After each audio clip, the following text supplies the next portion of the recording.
আসসালামু আলাইকুম ভিউয়ার্স। ইদানিং আমরা ফেসবুকে, টিকটকে, ইউটিউবে সব জায়গায় একটা ভিডিও দেখতেছি যে তারাবির নামাজে যায় কেন্দ্র করে কিছু ভিডিও ভাইরাল হচ্ছে যে একজন নামাজ পড়তেছে, আরেকজন তার পা ধরে টাইনা বাইরে নিয়ে যাচ্ছে। তো এই জিনিসটা আসলে ঠিক না। এটাই যে আমরা এই পা ধরে টানাটানি করতেছে দেখে এই তারাবি নামাজ উপলক্ষে এই তারাবি নামাজের ছোট করতেছে, ইসলামের ছোট করতেছে। আসলে এই জিনিসটা দেখে এরা খুবই খারাপ লাগলো। তো আপনারা এরকমটা করবেন না। ছোট ভাই বোনেদেরকে বিশেষভাবে অনুরোধ করা হলো, তোমরা ভিডিও করো, অন্য ভাবে ভিডিও করো, সমস্যা নেই।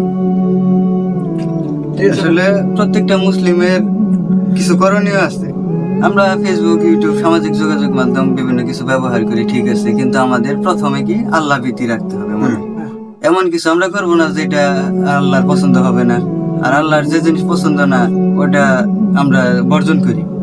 আমরা ভালো কিছু কন্টেন্ট ক্রিয়েট করার চেষ্টা করি, অথবা আমরা ভিডিও দেখার ক্ষেত্রেও আমাদেরও, যারা আপনারা ভিডিও দেখেন তাদেরও উচিত যে খারাপ জিনিস বর্জন করে এরকম কন্টেন্ট যদি আপনারা না দেখতেন তাহলে কিন্তু তারা এরকম কন্টেন্ট বানাইতো না। তো সকলেরই উচিত এরকম কন্টেন্ট বর্জন করা, সেটা হোক ক্রিয়েটর অথবা ভিউয়ার, সবার জন্যই। সূরা আল বাকারার 265 নম্বর আয়াতে আছে, তোমরা যা করছো আল্লাহ সবই দেখছেন। তো আল্লাহ যেহেতু আমাদের সকল কর্মকাণ্ড দেখছেন, তাই আমাদের একটু সতর্ক হয়ে চলা উচিত। ভবিষ্যৎ বলতে আমাদের পরকালের কথা চিন্তা করা উচিত। আমাদের সকলকেই মরতে হবে, আর আমরা যারা মুসলমান আছি তারা জানি পরকালের জীবনই আসল জীবন। তো আশা করি সকলে এই বিষয়গুলা মাথায় রাখবেন। ধন্যবাদ। আসসালামু আলাইকুম।